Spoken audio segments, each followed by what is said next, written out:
Well, there's a lot of things involved in selling a business, and you know, there are all the aspects of sales and marketing. We actually have to go make a market for the business every time. It's unique. We have to position the company properly in that market, and so on. There are a lot of elements involved. There's a lot of documentation. I mean, one of the projects we just finished, by the time we were done, there were over 1,000 documents in the library that was necessary in order to present the company in a complete fashion to a buyer. But there's also psychological things. The buyers, I'm sorry, the seller is going through a really dramatic change. I mean, this is one of, if not the largest financial event this person will ever have in their lives, right? And this is oftentimes, they're sort of their baby. They've started it, they've nurtured it, they've grown it. It's been their life, it's been their lifestyle, it's been everything to them. And all of a sudden, everything's going to change, right? And it's not uncommon for you to ask a business owner who's selling, well, what are you going to do tomorrow? I mean, you'll have millions of dollars in the bank. You don't have to go to work. What are you going to do? And panic can set in.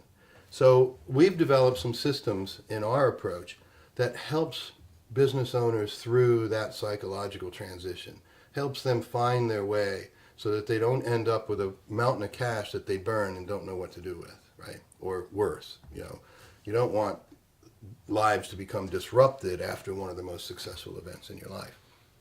For instance, I've mentioned mission orientation several times.